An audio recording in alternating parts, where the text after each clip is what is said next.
Hare Krishna, Hare Krishna, Krishna Krishna, Hare Hare, Hare Rama, Hare Rama, Rama Rama, Hare Hare.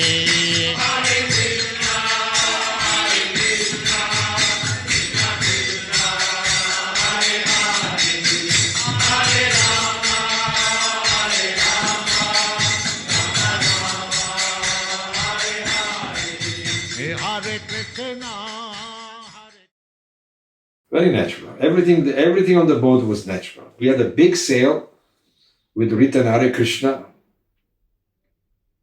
There were some pictures. I remember having some pictures. No engine. Only muscle power. And wind power.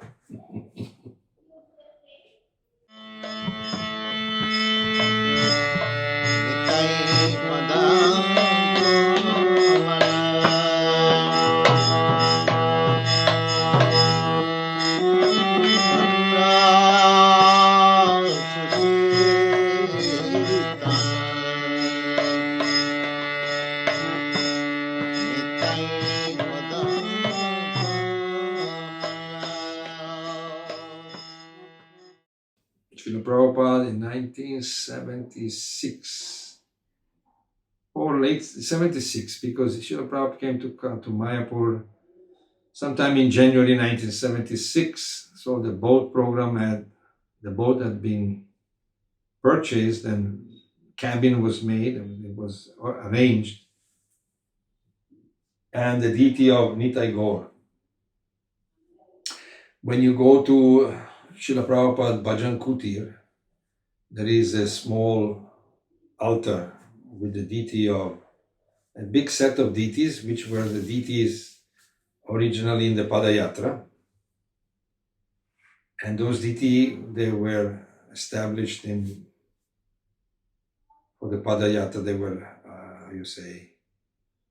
installed for the Padayatra, and they came all the way from Dwarka all the way to Mayapur. And in Mayapur, they stayed in Mayapur. And then there is a small set of deities. And those deities were taken for preaching all over Bengal by the Ganges. And we had this palanquin.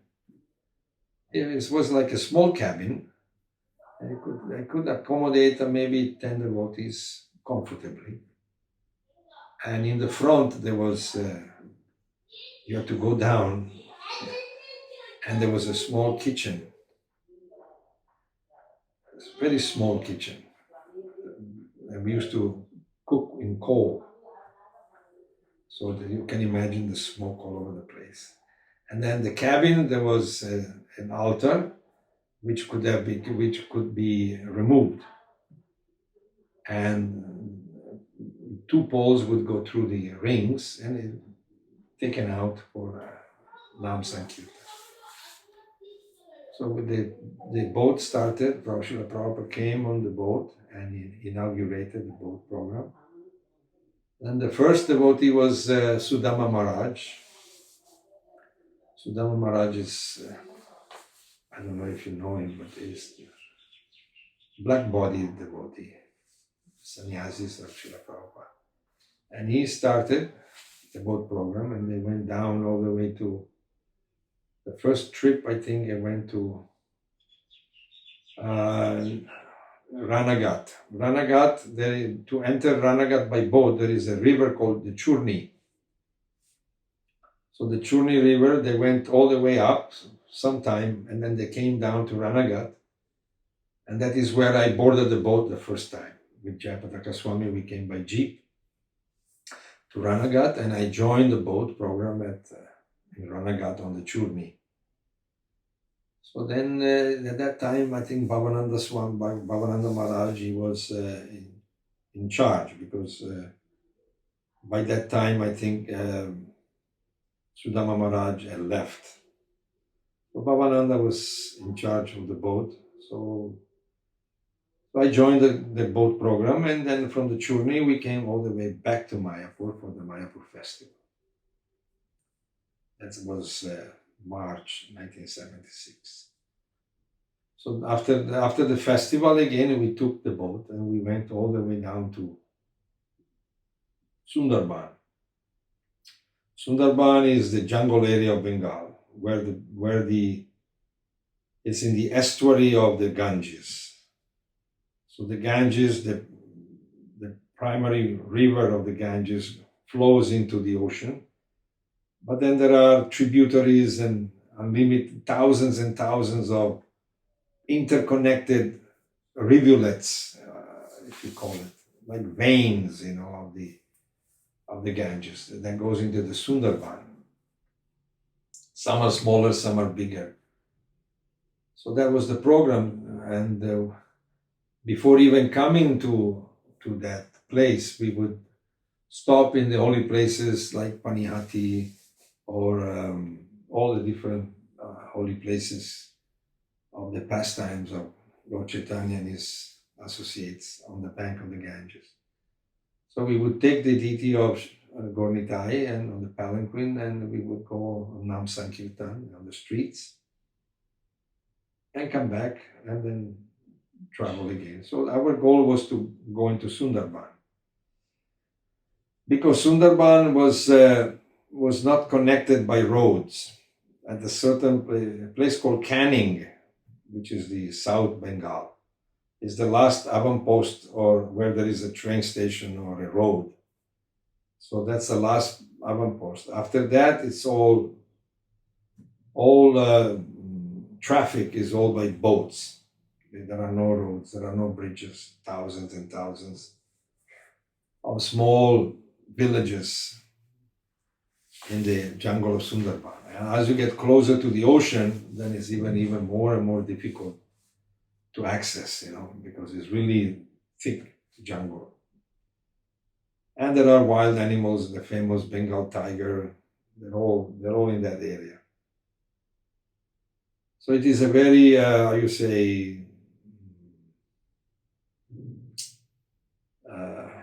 not a very, for people, just all those who are born there, they can live there. I don't think there are many people who want to visit there. So we used to go there, and that was our program. We had a wonderful program and the beauty of that program was that I remember Prabhupada asked Bhavananda, said, why you don't even know Bengali? Why you want to go to this program? And Bhavananda gave he said, Prabhupada, this white skin will preach. And it was a fact, because, and Prabhupada said, yes, you're right. He said, yes, you're right. Because, for them, for the devotees of that area, for the people, I'm saying devotees because there are so many thousands and thousands of devotees who are living in those areas, who are chanting the holy name, who are accepting Sri Chaitanya Mahaprabhu as the Supreme Personality of Godhead, who have been perhaps in touch or initiated even by Srila Bhaktisiddhanta Saraswati Goswami and his disciples, So, and the local population, they were amazed to see the Westerners. That was something that really attracted them, to see the white-skinned brahmacharis, sannyasi, with shaved head and tilak, chanting the holy name of the Lord, playing the mridanga. So that, for us, it was the experience of a lifetime, because we got to see the raw Bengal and the devotion. Bengal has always been a cradle of culture and bhakti. And to see the behavior of the local population in relationship to us and how they behaved with us, how they accepted us, how they worshipped us in many ways. Because they were so happy to see that Lord Chaitanya had reached so far. The message of Lord Chaitanya had reached the Western world by the grace of Srila Prabhupada. So that, for us, it was a strength giver. And for them was also a strength giver, because they could see that this Chaitanya Mahaprabhu's movement was not just limited to their village or to Bengal, but it had actually crossed the ocean and spread all over the world. So it's for them was an experience to understand that this movement is actually becoming accepted all over the world. So it gives them faith also, and gives them strength in what they in the service that they are doing, in their understanding and of the philosophy of Lord Chaitanya Mahaprabhu. So it was something that is everybody benefited from that. We benefited, and the local population also benefited, and their enthusiasm in receiving us. Because as we moved on with the boat through these thousands of rivulets, and we would stop in the morning, we would stop on one side of the river, on one side and we would go 2-3 hours with the kirtan party, 4 devotees on the palanquin. I was playing the mridanga, and some other devotees the kartals, and I remember I had 2 chadars tied up, and 1 chadar on my left arm and 1 chadar on my right arm. And many people, we only had 1 small book called the Gitargam, which is Prabhupada's poetic rendition of the Bhagavad Gita, the Gitargam. So that was a small book, and that's all we had at that time. And we would sell it for 1 rupee. But many people couldn't even afford a rupee. So or even if they afford a rupee, but still they would give us some bhiksha, some donation in kinds, either rice or dal. So the rice would go on the left side, chadar, and the dal would go on the right side, chadar. So then by the time we come back home into the boat in the morning, late morning, or if it was in the evening, just before Sandhya Arati, then we would put all the rice and dal together and make a khichdi, and that's how we survived. There was no money. And the different people would bring on the boat, especially in the evening, they would come for Arti. They would bring some offerings of sabjis, fruits, or whatever. So that's how it was an austere, what is austerity ultimately?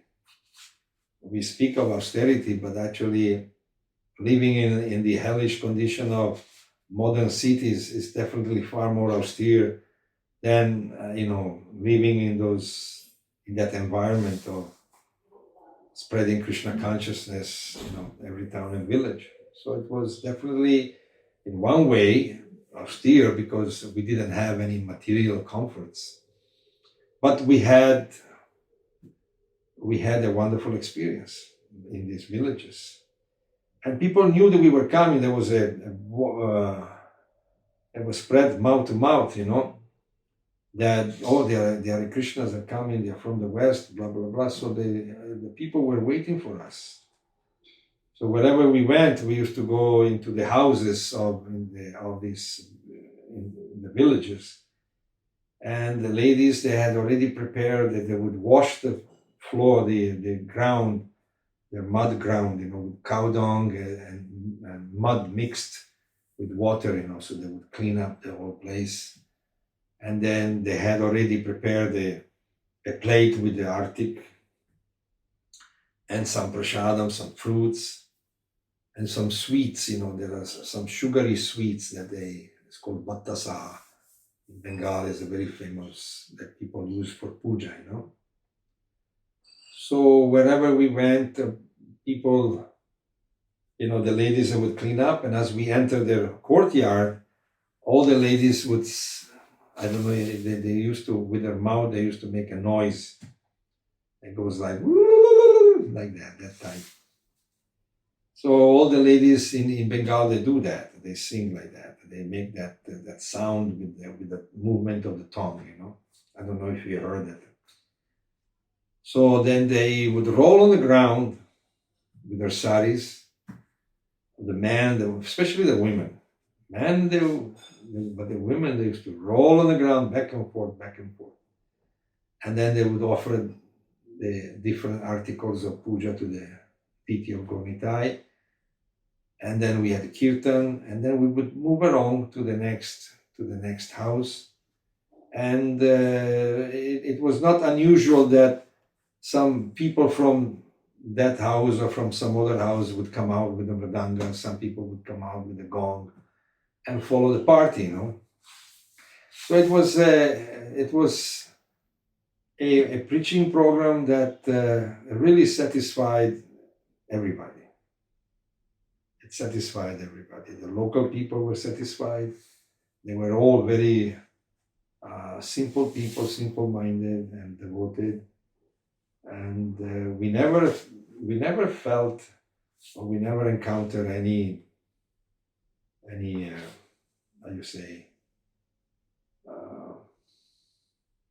opposition or difficulties. They were all very, very nice, actually. It was a wonderful program. So that's how we did it for many, many months. And we would go, then we went to the house of one of our devotees in a place called Radhakantapur, which is very deep into the Sundarbans. And we stayed in his house, and we had some programs there. We had some dramas. So like that, we would enjoy the Krishna consciousness in its.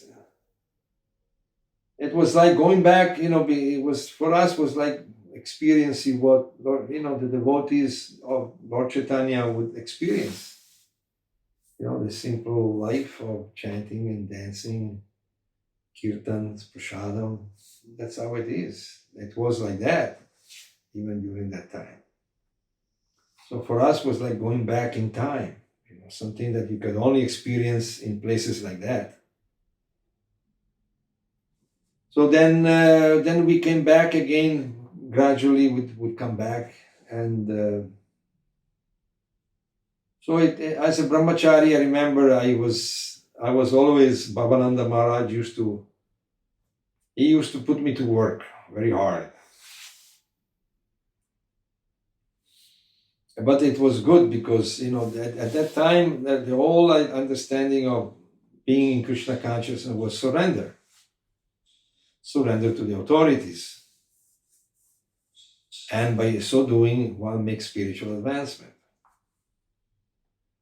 So it was all the training of acceptance of authority, the acceptance of the order of the spiritual master, the accepting austerities as our life and soul. Austerity is the real wealth of the Brahman, as it is said. So I guess we were quite wealthy at that time. It was very nice. It was a wonderful program, and the devotees were also. We all definitely gained a lot of. Especially I talked to myself because it kind of charged my batteries to get through the next because after Srila Prabhupada left, there were many years of difficult transition that is going on even until now. So I'm very glad that I went through that because it charged my spiritual batteries. And then we came back to Mayapur, and again in 1977, this was a different program. We didn't go to Sundarban at that time, but we went to Gangasagar. Gangasagar is a program that happens on the island known as Gangasagar.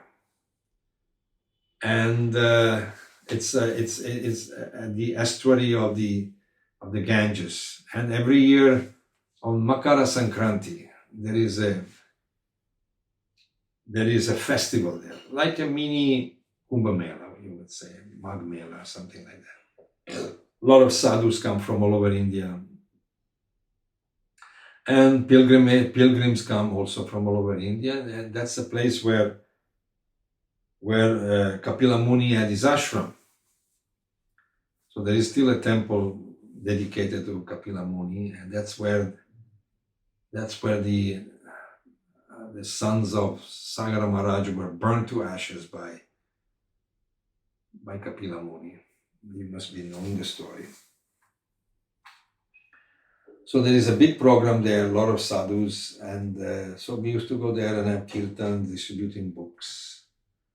And then we came back up, and then we used to park the boat on a place called Kolagat, which is on another river called Rupanarayana. So Kolagat there's a big bridge, and from there myself and other devotee, Bhagavatamrita Prabhu, we were a team, me and him. We used to fill up these big potato bags. That time we had Gitar Gan, and also we had the first Bhagavad Darshan. It's like the BTG, Back to God magazine, in Bengali language. So we would fill up all these big bags and put them on our back and travel by bus to different local towns and villages, and some big towns like Burdwan, Vishnupur, Asansol, Durgapur. These are all big towns on the north and on the northwest part of Bengal. Then some were on the south, like Midnapur, Kontai, Diga, Keshari. So many of them, they were there. Karagpur. So we would travel by bus to all these different towns, then stay in a dharamshala. You know, dharamshala is like a small, they were free for the pilgrims, dwellings, you know, places for traveling sadhus, you know. They are known as dharamshalas. So we would stay there and eat sometime in life members' house, where there were some life members, or we would eat in some of these vegetarian kind of eateries, you know.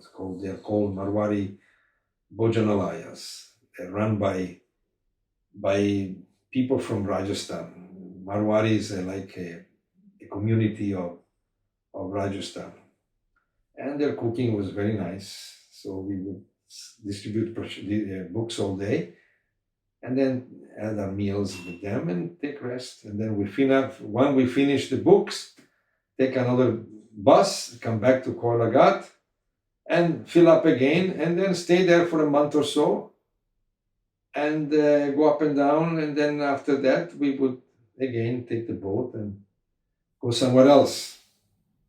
So in this way, you know, for 1.5 years, I was distributing books in that way, traveling to the Ganges. And it was also a time of recreation also, because the Ganges is beautiful and very refreshing. We would drink Ganges water, bathe in Ganges water. Everything we did is with Mother Ganga. We would sleep on the boat, eat, cook, eat, even pass through on the boat, not on the boat, on the Ganga water. So we asked Prabhupada, Srila Prabhupada, you know, we have to relieve ourselves in the Ganges. It's not that offensive. And Prabhupada replied, he said, no. He said, just like a mother, a child passes through on her lap, but she doesn't take that as an offense. So he said, Ganga is like our mother, and if you are serving Lord Chaitanya, she will not take any offense. So he put us at ease, you know, that because we had to relieve ourselves. We had a small 4 ropes with a little plank on the side of the boat. And that's how that was our toilet. And then we would just jump into the Ganga and take a bath. That's it. So we would take bath at least 2-3 times a day because Ganga was right there. We just jump, And when we would come down the current, we would tie a very long rope in the back of the boat because the current, we were going down the current with the current. And so we jumped from the front and we had to make sure that we grabbed the rope from the back. And then we would pull ourselves back into the boat. So we had a lot of water pastimes and kirtans. It was nice. It was really a wonderful experience. So this is all by Prabhupada's grace that we were engaged in these missionary activities. This is missionary activities. So the morning program in the boat was very like the temple program. Nothing changed. Mangal Artik early in the morning. Get up early, 3:30, 4. Then Mangal Artik. First take a bath, naturally, then Mangal Artik. Then after Mangal Artik, Guru Puja, Tulsi Puja. After Tulsi Puja, we would chant Japa. And then by that time, the greeting of the deities. And after greeting of the deities, Srimad Bhagavatam class. And after class, Prasadam, breakfast. Then we go out for 3 hours with the deities, the palanquin, and go through different villages, or if the boat was parked in a small town, we would go and go through the markets and again begging for vegetables and so and just having kirtans, and then come back by 1 o'clock, take a bath, take prasadam, take some rest, and 4 o'clock again. Go out till 7 in a different place, maybe in the other side of the river. And it came to a point where the Ganga was so wide apart that we couldn't go the other side because it was very far. So we would stay on one side, especially when we reached the delta of the river of the Ganga. It's very wide, very big. It's like the ocean mixes with the Ganga. So the other side of the river you cannot even see it. So that was our program. 7 o'clock, evening Artik, Bhagavad Gita class. Then have a little milk sometime. Sometime we didn't have milk. Then take rest. By 9 o'clock, 8:39, we will take rest. We will all sleep inside. Put a mat and crash, sleep, and repeat. That was our program. So it was a regular temple program.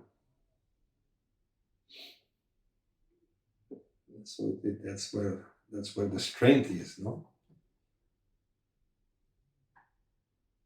Prabhupada said that if we keep chanting, if we keep following this program, we become strong. We become convinced. Krishna is in our heart. And Krishna says, I'm in everyone's heart, and from me comes knowledge, remembrance, and forgetfulness. So depending on our intentions in devotional service, then the Lord reveals or does not reveal. So that's remembrance, knowledge. Forgetfulness also it can cause forgetfulness if we misuse our positions. If instead of practicing pure devotional service, we try to enjoy the energy of the Lord, or if we try to utilize the process of devotional service to acquire material wealth or recognition or position and exploit that position, then forgetfulness is there. So then once we are in forgetfulness, then we act foolishly. And there is always chance to fall down. So we have to always be introspective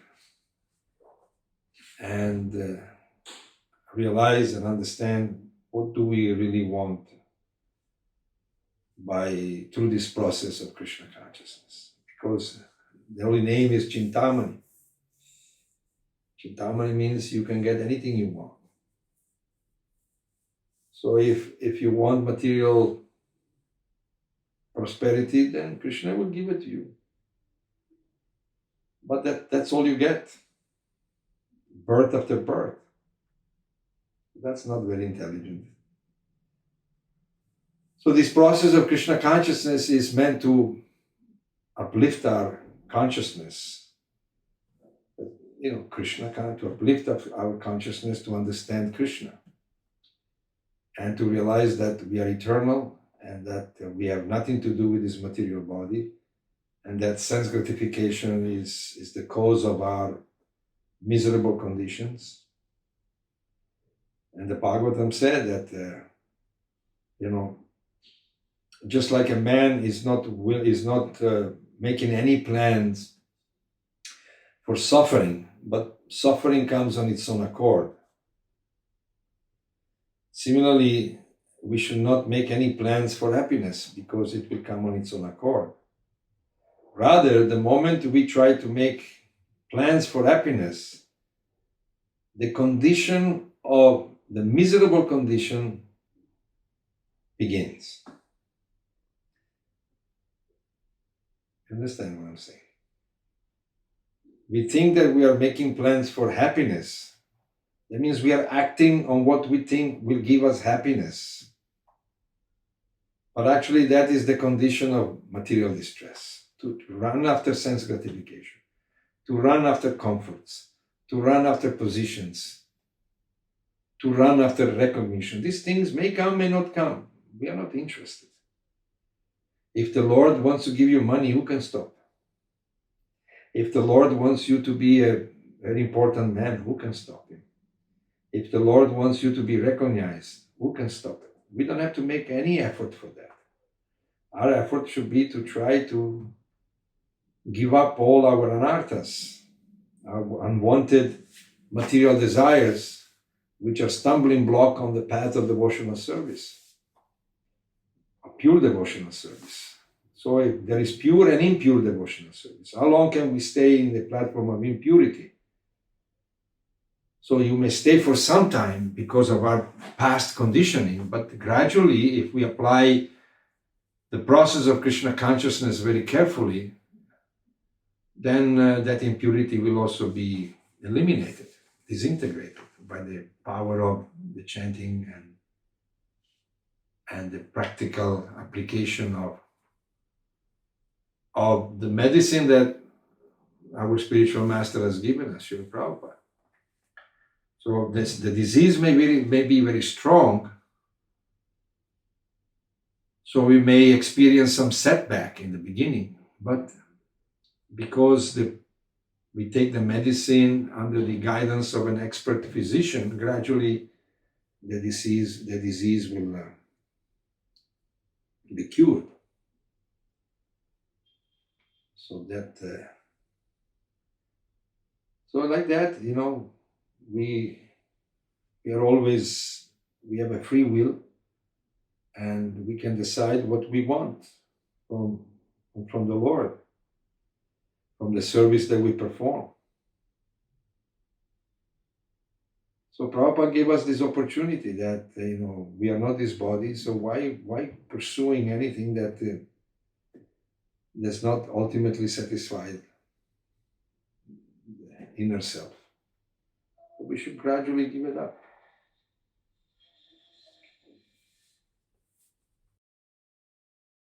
The crews were different crews. They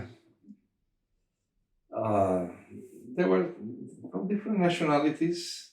American, there was a Italian, there was a Brazilian, the Bengalis, like that. There were different devotees. It was a closely knit, though we had, when you put so many devotees together who don't know each other and from different backgrounds, you put them all in one boat, and you live with it. It's practically 24 hours a day. So there were some misunderstandings sometimes, natural. But mostly we were all happy to do what we were doing. And we were all very much engaged. So there was not much time for gossip or, quarrels. So we would after 6-7 hours a day of kirtan and harinams all over the villages, you come home and you're tired. So and then the program, the spiritual program was tight. So by the time it's 7 o'clock, 8 o'clock in the night, you just cry, you just go to sleep. It was a nice, we get to know so many different devotees you never met before from different countries. At one point, there was 24 devotees. There was a Guru Das Maharaj, at that time he was a sannyas. He had his own following, brahmacharis, and they joined us somewhere. I don't remember exactly where they joined us. And they traveled with us for maybe a week or something. So that was another, to accommodate 24 people on that little boat. But we did it. Brahmachari, we could do anything. After all, how much need, And we had nothing, just 2 sets of clothes and 2 pair of copings. That's it. 1 blanket maybe, but we never even used the blanket. We never used pillows. We just had a mat, a grass mat. In the night, you just roll it down, sleep on it. In the morning, roll it up. That was it. And practically, we never even had time to rest during the day. Wash your clothes. Didn't take much time. Eating wouldn't take much time. Mostly we were out doing kirtan, artics. It was a full-on program. There was not much time for, there was no smartphones. We had no telephones either. I remember there was a tape recorder, and we would play Srila Prabhupada singing, all the beautiful, wonderful bhajans of His Divine Grace. So that was our life. And here in the Bhagavatam class, Bhagavad Gita class. So the devotees were, they were all very nice. Got to know different devotees from different countries. And at that time, there was no we really never bothered to find out where he was from, or where you from, this, that. Our relationship was on service. We never, all we knew, maybe it's from America, maybe it's from England, but there was no country consciousness. Like now you have the Russian para, you have the Bengali para, you have these. There was no such a thing. So it was it was a missionary spirit, and we would go out, distribute books, take prasadam. That's it. Simple living. Try to think high. Dealing with our material desires. Sometimes was not easy. Beautiful boat. It was 40 foot long. It had, it was only by wind, with a big sail. We had a captain, Maji, and we call it a Maji. the captain. We had two crew members. One Dulal Maji, still remember his name, nice guy. He would he would pull the sail up and then play, hold the rudder. He knew the areas, so he was very well acquainted with all these different tributaries of the Ganges, all these small rivulets in the Ganga, in the Sundarban. And then he had a helper. That's how it was. And the roof of the boat, some of us would sleep on the roof. It was nice. In the summer it was hot. And in the Ganges, though it is hot, but there's always a lot of movement of air, Sometimes the waves were very, very high. Sometimes we faced like 5-6 feet waves. Especially when you get down after Diamond Harbor, where the Ganges becomes very wide. So the waves are very big there. There was a point where everybody knew that many boats were sunk in that area. They would sink. So we had to do special pujas on that spot. A lot of things, the Ganges. And then in Sundarban, we could not take bath, we could not jump in the water because there were many dangers in the water. Some dangers were from the groves. The groves, they would break and they would spikes, there were a lot of growth of plants that would turn into spikes, So if you jump, you could have been impaled, And that was one danger. Second, another danger was some very fishes, some barracuda and other animals. So we would never go into the water. But we would take bath with buckets. So you pick up the water, and in the water there was this plankton that was phosphorescent. So as you throw the bucket, it would light up the whole place. And then you take the bucket and throw it on your body, and it would become all full of light. That was something interesting. Taking a bath, and we were like a Christmas tree. That was funny.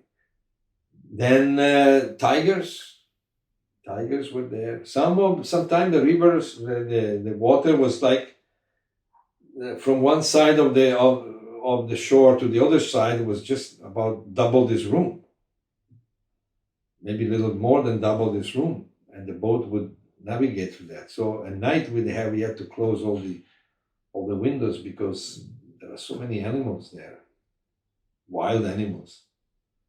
So it was a very adventurous, not scary, but definitely you had to take some precautions, I remember once we went on an harinam in the jungle. So the local forest department, they told us better you don't go. But we were adamant in going, so they gave us two guards with machine guns because the tigers, that's the area where the tigers are. And you could see the hoof prints of the tiger, the big hoof prints of the tigers on the mud, So like that, we did harinam in the jungle. That was fun. So like that, we had a fun. We had a great fun. I really enjoyed. And one of my service was to pull the boat on the way back, especially upstream, when there was no wind. So we had to pull the boat. So we come to on the bank of the Ganges, on the bank of the river, and we had these thick ropes, long ropes tied to the mast. And the end of the rope, there was a bamboo stick, thick bamboo stick that I would put up under my arm, and I would pull the boat up until we get some wind, So me and another devotees were doing that service to pull the boat, Nitai Kamala. And that time I remember, because for me it was a very educational time, especially to understand Bhagavad Gita, because there were many dead bodies on the bank of the river, half-burnt bodies. Some bodies were discarded; they were not burned; they were just lying on the bank of the river. Sometimes children, they would float by, little bodies of children, different human bodies in different stage of the composition. So for me it was, and people goes and pass through all over the place. So it was like tiptoeing, between one shit and one and the other. So it was very, sometimes was a little difficult, but very, very educative. So all this type of situation happens, when you, especially India. India in those years was very raw. Even in traveling Sankirtan was not easy. The roads were very bad. Very bad. All the national highways from Calcutta to Delhi, there were only 2 lanes, and they were not well maintained. So there were a lot of craters. Oh, it was tough. I remember once we were traveling and we got to Allahabad, and we crossed this bridge, and it was all flooded. I couldn't see the road anymore. So what am I going to do now? I was very close to Allahabad. So I took all the brahmacharis and I told them, you walk in front of the van in the water. You walk so that I know that I'm still on the road. So I put them all in, so that they were also a little far from the wheels, so that they knew that it was strong, And gradually, very slowly, we moved, and finally we got free from the flooded area. So like that, so many adventures. So many adventures. So that was a wonderful life. We were young. We were full of energy and full of desire to please Prabhupada. So for us, any situation was a challenge, an opportunity, a blessing. We knew that by doing that, we would, get some mercy from Sri Guru and Krishna. That was our desire. So it was a wonderful time, and that is, that energy that that experience, that energy, that purity of purpose, is giving me also now in this time of my life now. You can say it's like, I'm now 71 years old, so you never know how long you're going to be in this body. But by Prabhupada's grace, there is a sense of freedom that Prabhupada gave us. And that is the mercy of the good spiritual master. That if we engage in spiritual activities, if in the heart we're actually cultivating, though we may have some setback or we may have some difficulty and give up certain anarthas, certain unwanted desires which are still lingering. But that if our primary desire is to please Krishna and Srila Prabhupada, so that will be our strength to overcome those residual desires that we still have to enjoy certain stupid things of this material world, just unnecessary, but somehow. So it's a great opportunity, it's a great blessing, it's a great experience that Prabhupada gave us. So we are very sad. Prabhupada gave us that freedom from the fear of death. Everybody is afraid of death.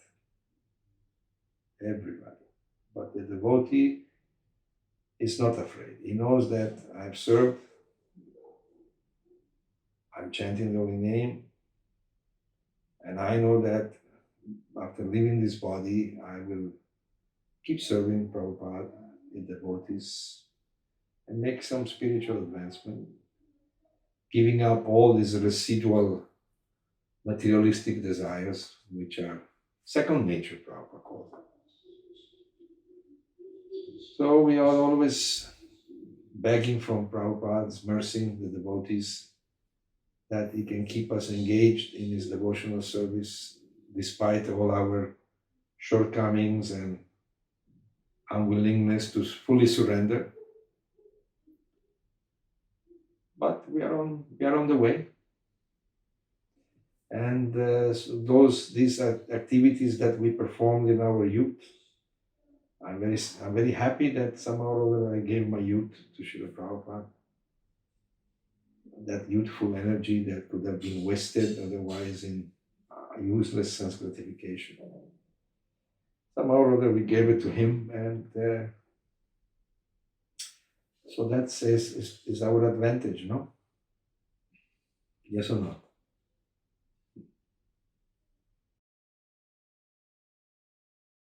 We came back, we took breaks, then we went up. We went from then we went upstream.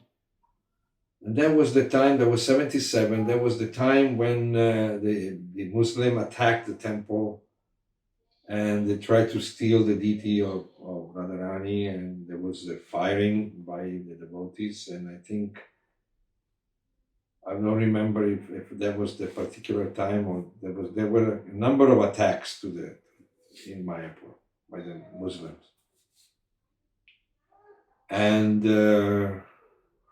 so it was also very dangerous because as we were up by Murshidabad, which is a town north of, as you go north Bengal. So I remember because at that time the people were throwing stones at us. So we had to stay in the middle of the river, of the Ganga, because people were very angry at us, because the media were portraying us as the perpetrators rather than the victims when the Muslim attacked us here in Mayapur. So devotees were arrested, put in jail, and gradually it was established that it was their fault, not ours. But by that time, people were already incensed, against the devotees. So I remember that there was only 2 of us left in the boat. Everybody else had left. So we came down. We didn't preach at that time. We just stayed on the boat and we floated down the Ganges all the way back to Mayapur. So like that. So we rested for some time and then we would go out again, like that. So that lasted for me about 1.5 years. 76 until 77. Then I went on traveling Sankirtan all over India by van. That's another adventure. Traveling all over the north, south. So that was, a lot of things.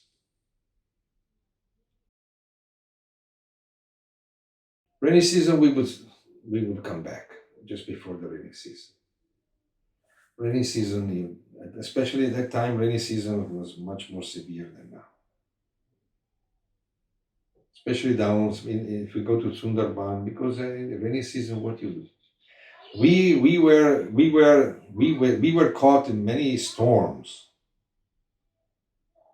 We used to go after Gaur Purnima. So at that time, April was the stormy season. It was not like rainy season, but the stormy season they call the northwesterns. The cold air would come from the north, and it would create these black clouds. I don't know if you have seen it here in Mayapur. All of a sudden, these black clouds appears in the horizon, thick black, and they would just come in. And all of a sudden, this cold air would come in. So when the cold air comes, then it would erupt into a thunderstorm. Lightning, thunders, and heavy rains for a few hours.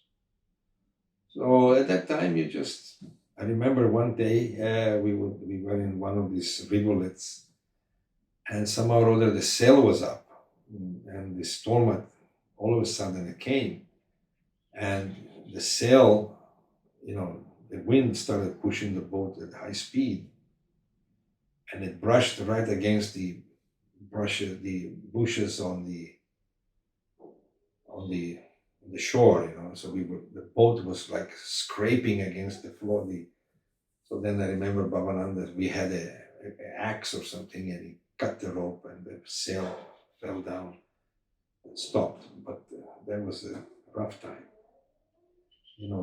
Boat, any moment, you're in the middle of the Ganges river.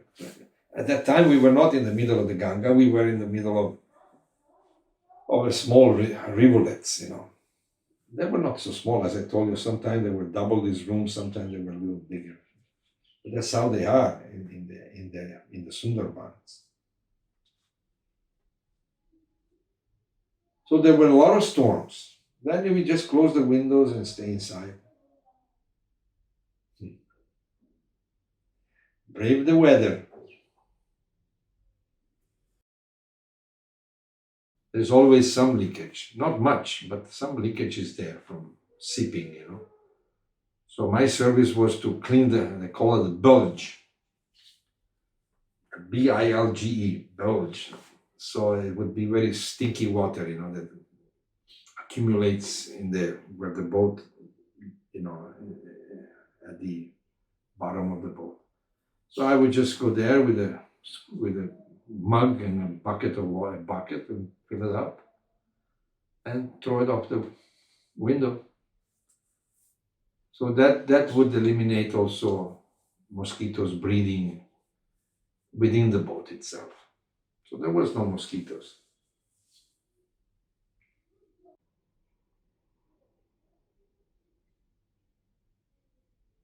I don't remember even encountering wild animals.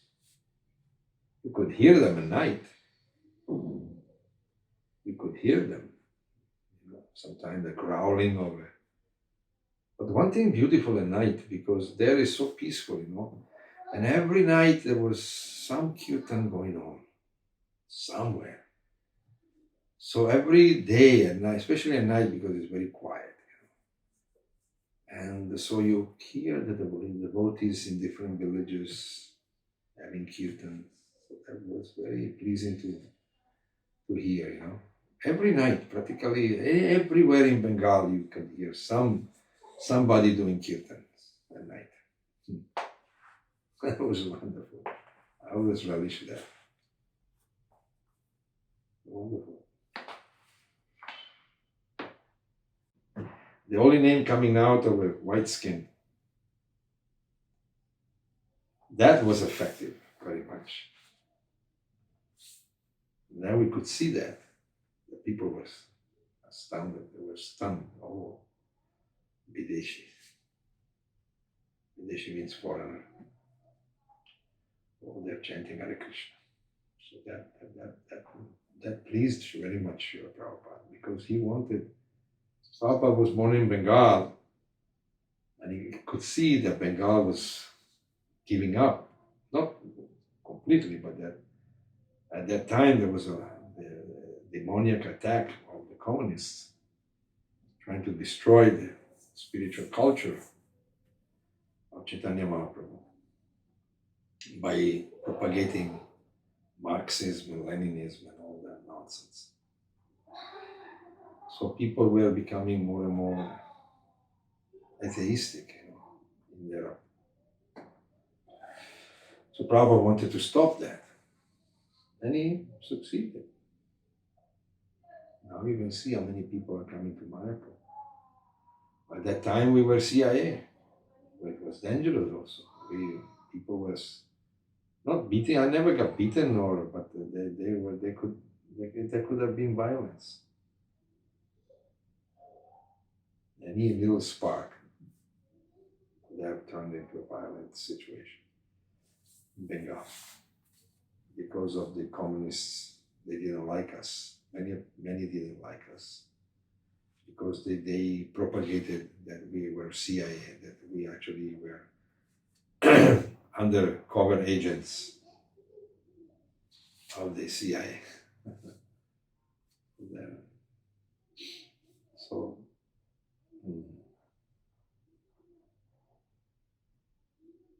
yeah.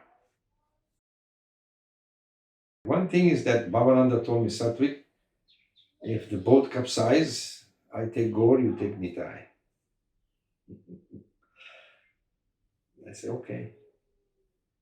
So that was set that if anything happened to the boat starts sinking, he would take Gauranga and I would take Nityananda Prabhu. So he gave me Nityananda. Or Nityananda I was supposed to be his guardian. That was nice. But nothing ever happened.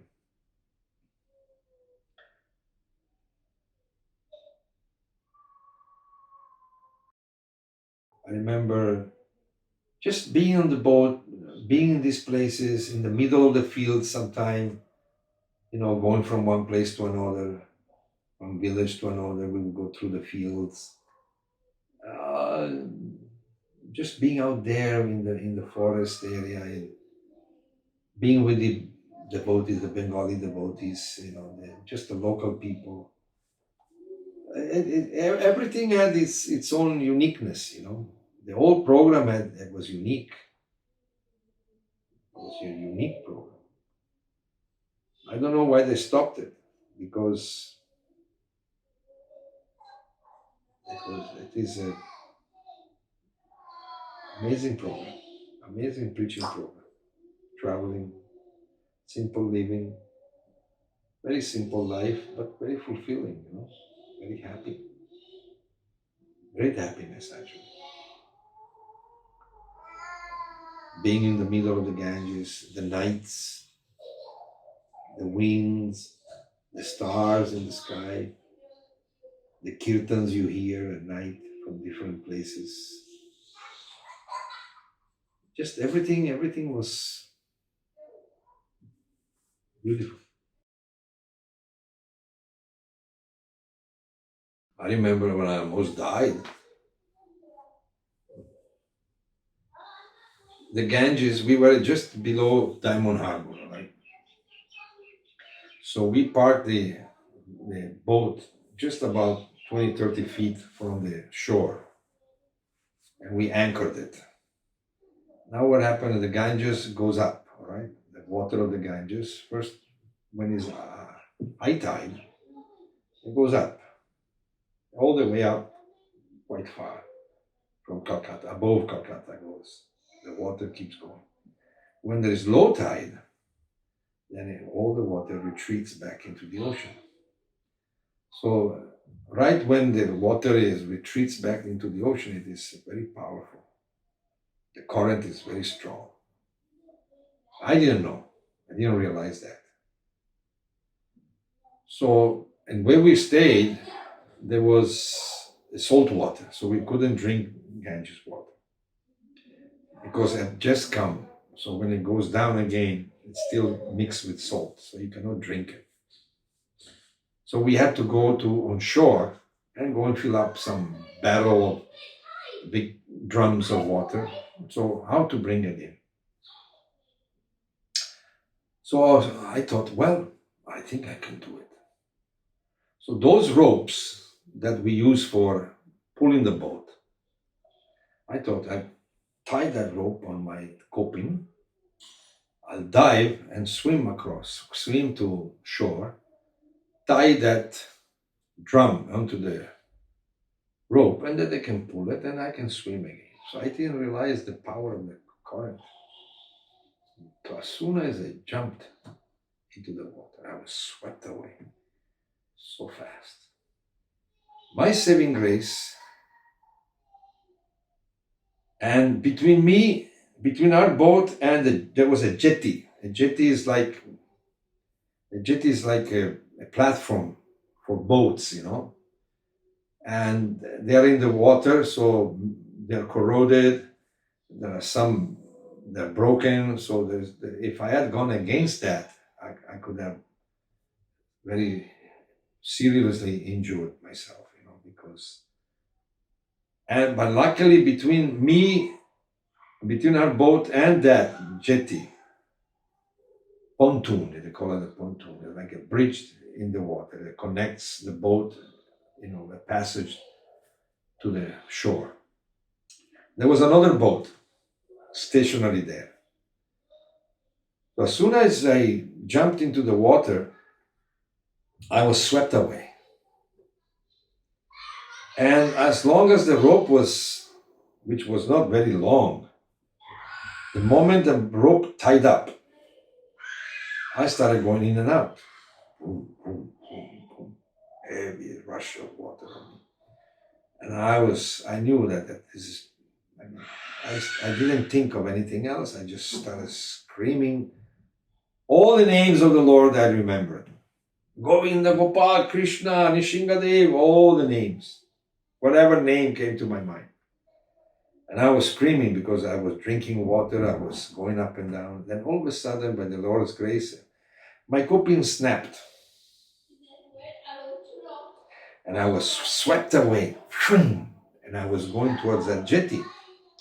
Luckily, my presence of mind, I swam a little bit. Because I was a good swimmer, So I saw the boat and I thought, I gotta grab the rudder. That was my only saving grace, was to grab the rudder. Somehow or other I was able to swim towards it, and I grabbed the rudder. And I was totally naked. Everything was gone. I only had a gamcha and my coping on. So that was all gone.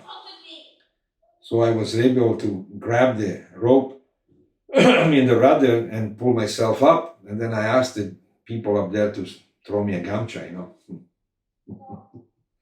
And by Krishna's grace, I was saved.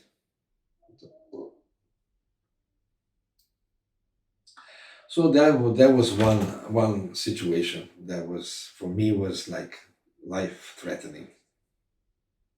Out of stupidity. But we didn't know anything.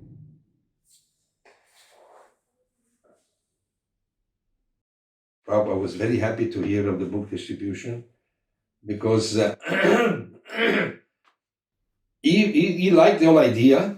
That's why he went personally to inaugurate the installation of Gaura Nitai into the boat. Then he sent his sannyasis. And Prabhupada was happy with the answer of Bhavananda about the white skin preaching. And the whole idea is Mahaprabhu's idea, every town and village. And Bengal, I remember when in 77, our leader his name was Shravanananda Prabhu, American devotee who had been in India for many years. He had established temple in Madras also. So the way we would distribute books, as I told you before, we would go to different places, stop the boat there, and we would fill up bag of potatoes with old books, and I mean at that time we only had two small books, one Bhagavad Darshan and one Gita. And we would go everywhere around, wherever there was small towns, big towns, and distribute books and come back. So we distributed a lot of books. And that came to Prabhupada. And Prabhupada said, that's very nice. He was happy with that. He was always happy with any preaching program.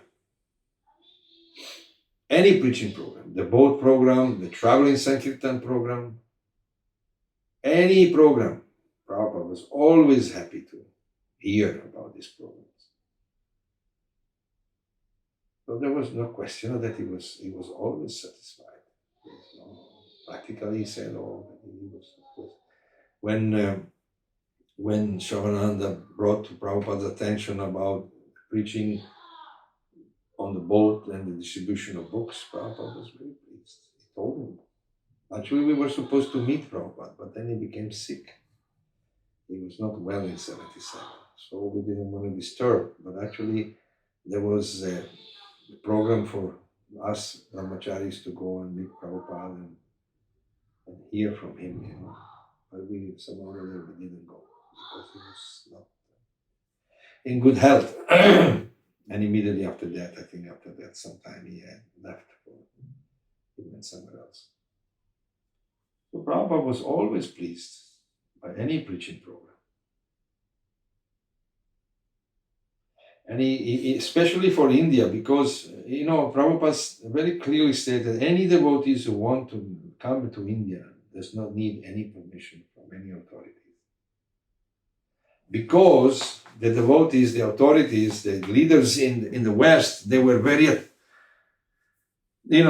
attached to their people, to their devotees, because, they were going out in book distribution, they were managing, so they didn't want to lose anybody. And there were many devotees who wanted to come to India. And they were restricted and sometimes even barred from coming to India. India is horrible, full of mosquito, full of this, full of that. They were trying to discourage the devotees. Sometimes even, heavy preaching. So Prabhupada said, you can just go. Prabhupada, not only that, but Prabhupada wanted every devotee and all of his disciples to come and live in India for at least 1 or 2 years. To imbibe the culture. To see how Krishna consciousness is still functioning in many aspects of society. How the parents, how these families deal with their children, deals with their elders. There is so much culture still. Whereas in the West, we don't have any culture. So we may give up whatever situation we have to join Prabhupada's movement, but we bring with ourselves our notion of what culture is, which is, we don't have any. Understand?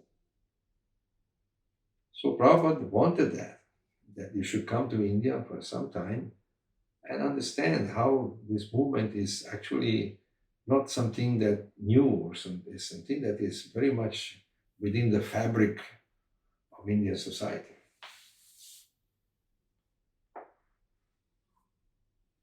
So that's what Srila Prabhupada wanted to us to experience that, so that we could understand how not just to be a devotee chanting the holy name, which is, of course, that is the most important, but actually to be able to absorb this culture and be able to, to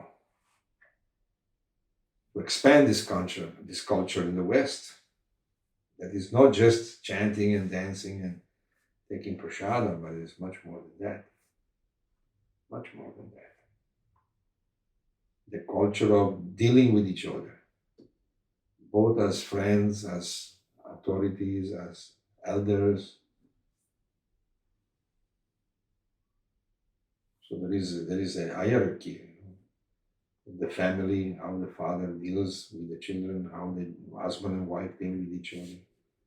though it is already deteriorated, but compared to the West, India is very much, even now after so many years, you can still appreciate the culture, the Varnashram culture, the Vedic culture within the framework of Indian society.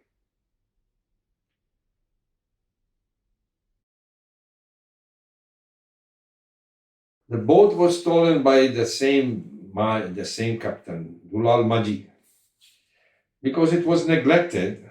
The boat was neglected, so he took the opportunity.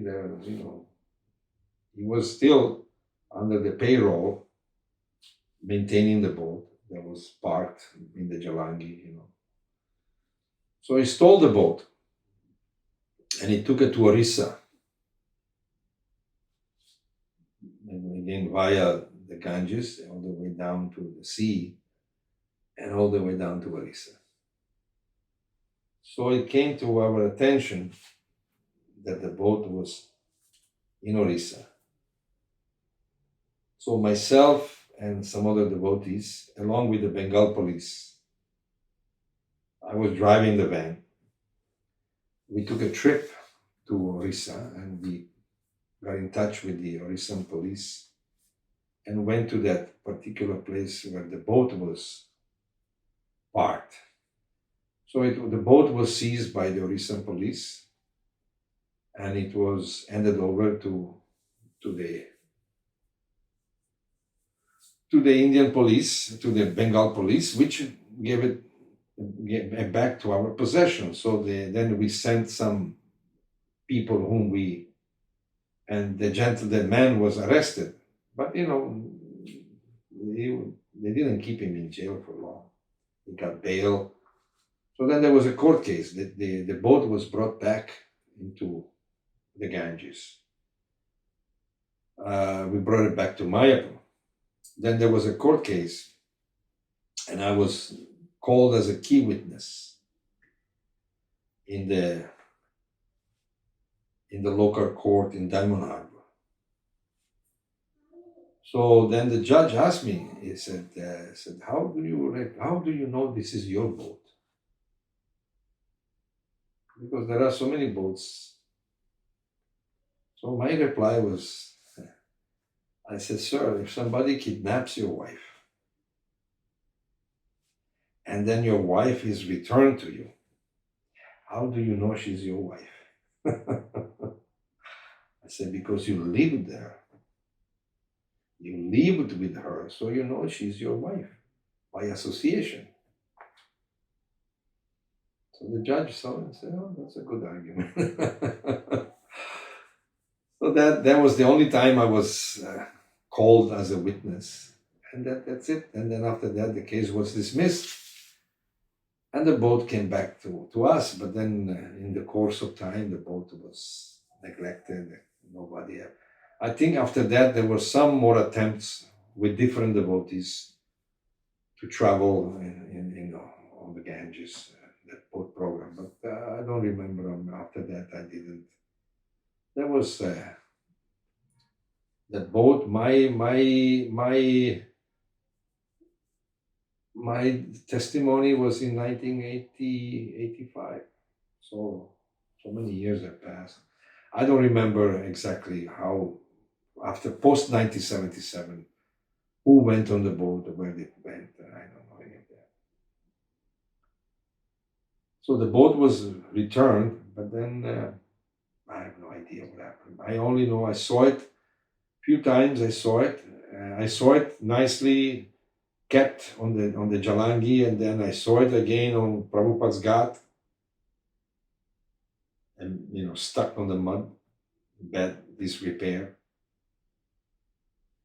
That was a few years back. After that, I don't know what happened to it. I heard devotees didn't want to go there. They thought it was a waste of time. They didn't want to take the trouble to go such an austere life. That's what I heard. I don't know if it's true or not. When Srila Prabhupada organized the boat program, he At that time, there were not many Bengali devotees. Many of them, there were some, but many of them were very young or very old. So Srila Prabhupada wanted, his Western devotees to be part of it. And none of us spoke English. Bengalis. We didn't speak Bengali. So that's why Prabhupada asked Bhavananda, what is the benefit of you going on the boat? You don't speak Bengali, what will you preach? And he replied that, I know I don't know Bengali, but my white skin, I'm your white elephant. And Srila Prabhupada recognized that you may not know Bengali, but because you're a foreigner, that itself will speak more than any lecture. And there were some Bengali devotees. I remember I was with Tapamoya. Tapamoya came with us. Tapamoya Prabhu, he was a Bengali, nice devotee. So that's how, I heard it directly from Bhavananda, this story. And I can easily appreciate that, Prabhupada certainly would have said something like that.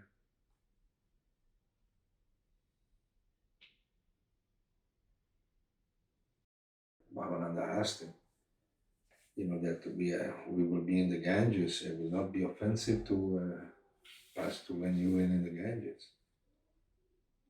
And Srila Prabhupada said that that's, just like a mother tolerates the stool and urine of a child, of her child.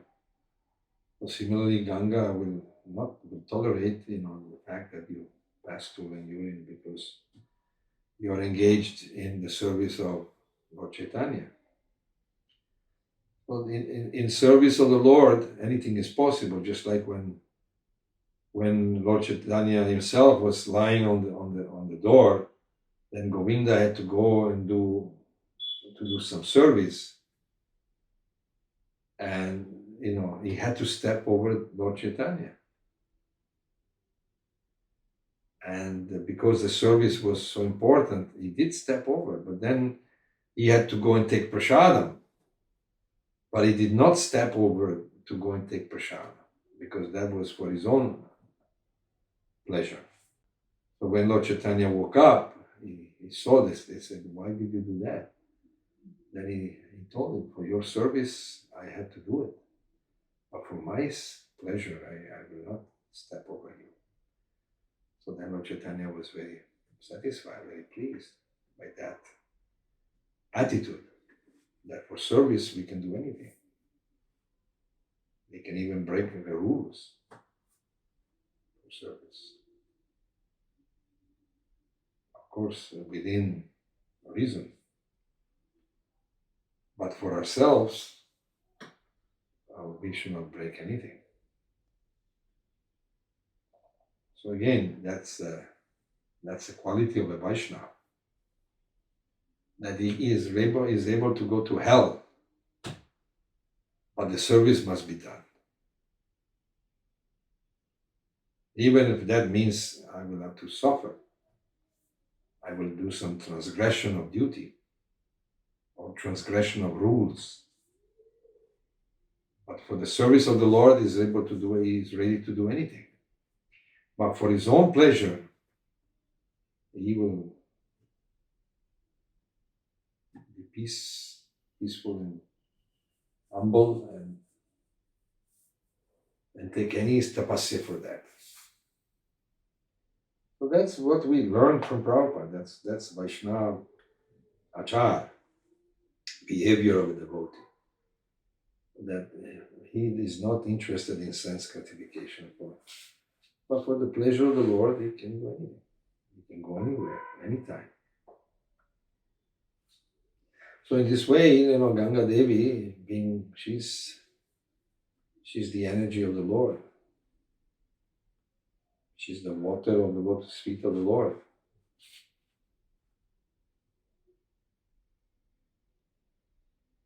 So though we have to relieve ourselves in the water of the Ganges, but because because we were engaged in Prabhupada's service, in the service of Lord Chaitanya.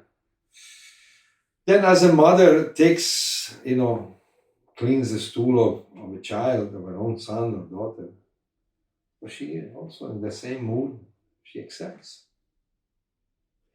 It's our philosophy, is it? It's our philosophy. It's also natural for a mother. We are all children of the Lord and we are engaged in the service. So it is not a big deal for Ganga Devi. So many dead bodies floats on Ganga, so much foam, so much impurities, but she is not contaminated. She can never be contaminated.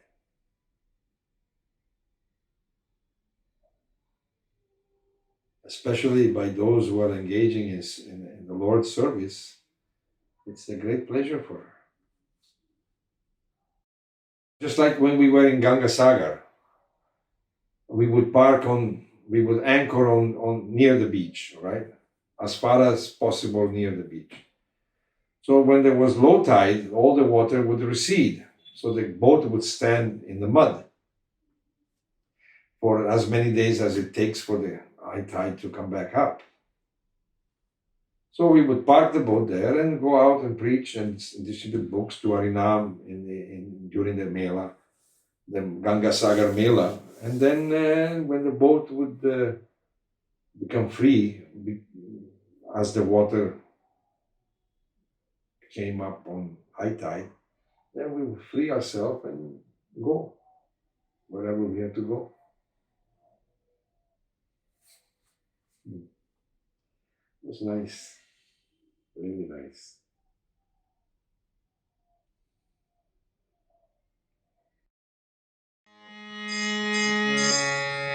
Nitai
Krishna